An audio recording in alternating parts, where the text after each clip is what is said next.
When Peter Parker learns his new life as a hero actually means he's part of a much bigger world, will he crumble under the pressure or rise to the occasion? Well, let's hop into the pages of Ultimate Spider-Man issue number 8 and find out together, shall we? So then, as we join the book, we once again jump forward in time. Now it's August, but more importantly than that, it's Richard and May's birthday. Seems despite clearly being an age gap between the two siblings, they were both born in the same month and share a party. How about that? Peter, though, is miles and miles away, still reeling from the meeting he had with Iron Lad at the end of the last issue. But hey, thank God, unlike in other universes, he doesn't feel the need to keep all these complex feelings inside and bottle them up until he goes crazy. He actually shares how he's feeling with his wife MJ for a change. Hell, as a couple, they even both decide that the kids' party will be a costumeless affair, which damn, if that's not growing and learning to balance your two very important lives, I sure don't know what is. Hey, speaking of costumes, remember in the last issue Peter started experimenting with onboard AI helpers? Well, surprise, surprise, a month later, and the AI based on Peter's own personality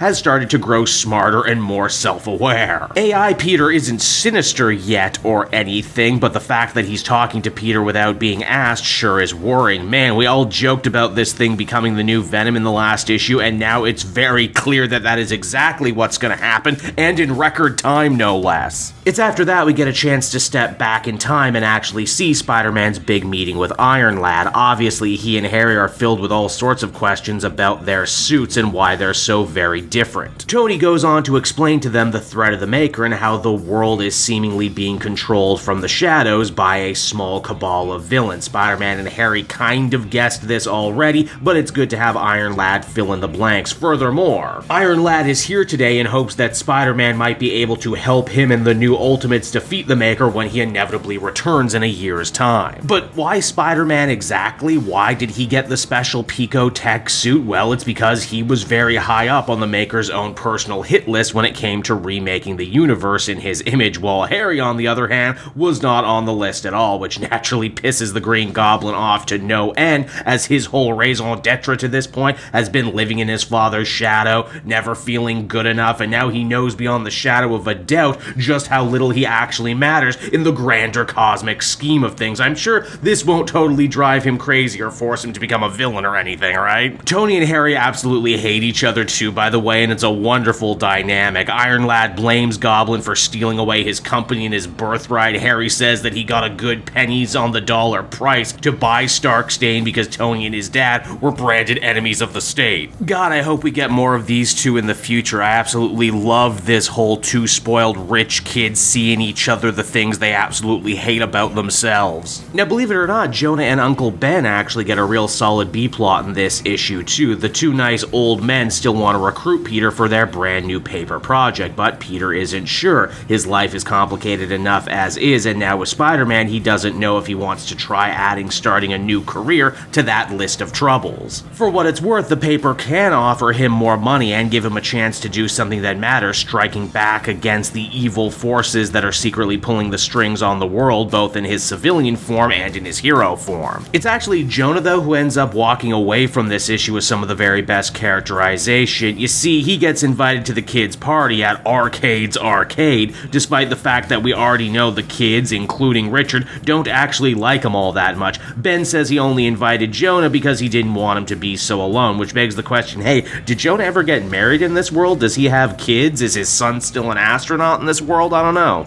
But surprise, surprise, Jonah actually sees a lot of himself in young Richard. He was a smart, awkward kid too growing up, and he often felt like a real outsider. And yet, unlike in the 616 universe, where Jonah dumped on Peter all the time because of his own inadequacies, here he actually likes Richard and wants to see him succeed and be all that he can be. And to help him along that way, he's decided to give him a copy of his own book. Well, I mean, I guess some things never change, huh? Also, when asked why he came to the party, Jonah says he came with Ben because he didn't want Ben to be alone. It's just a very sweet little scene and a super compelling new take on Jonah as a character that I really was not expecting in this new Ultimate Universe. From there, we transition on over to Kingpin, Wilson Fisk. Tonight, he's having a major meeting with his most powerful and influential lieutenants about what they should do regarding this brand new Spider-Man problem. It's also here too we're introduced to the ultimate version of Wesley. Apparently, he's worked for Fisk for over a decade, but only in a legal capacity. City. Tonight, though, he joins the criminal side of Fisk's life and learns how the Maker truly built the world as he knows it. And as far as those lieutenants go, you won't be surprised to realize that they're a bunch of different familiar faces, each ruling over a different borough in New York City under the Kingpin. First up, there's Martin Lee, aka Mr. Sinister, leader of the Demons and a master of using mental manipulation as well as white shirt soft power to control his turf. If you couldn't tell, this is basically just a fully canonized,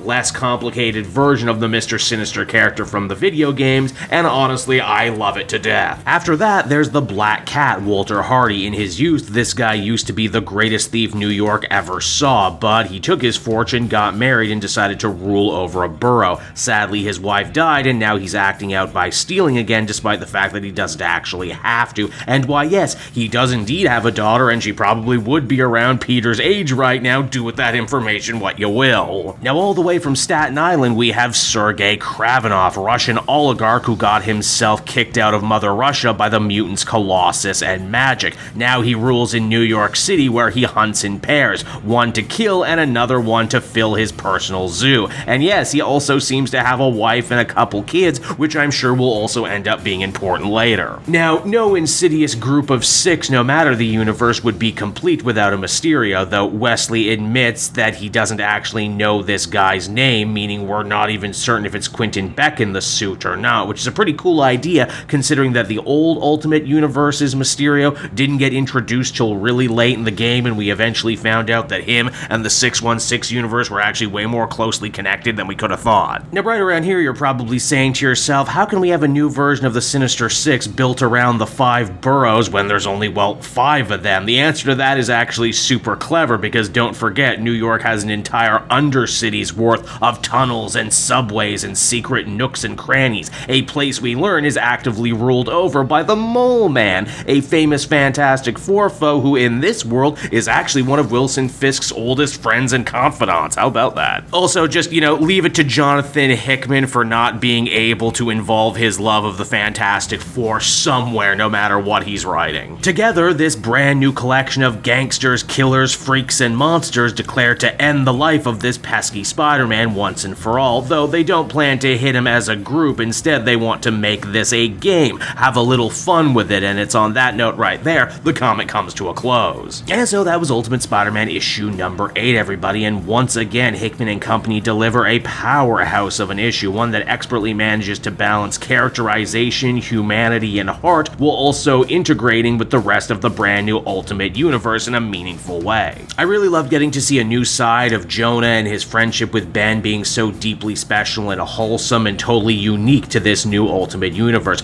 The seed planting too for this new version of Venom is wonderful, and what a cool topical take to see the alien parasite become a creepy AI being. And finally, how could I possibly forget this new version of the Sinister Six, who get maybe one of the best intros I've seen for a bad guy team in a long time. I love that they're such a different group of people with huge gaps in age and class. Like, these dudes wouldn't hang out at all if they weren't all working for the same master on a group project, and I can already tell that's going to lead to some great stories down the line. Overall, I would give this one a very strong 9.5 out of 10. It was stellar from start to finish, and I can't wait to see where it goes next.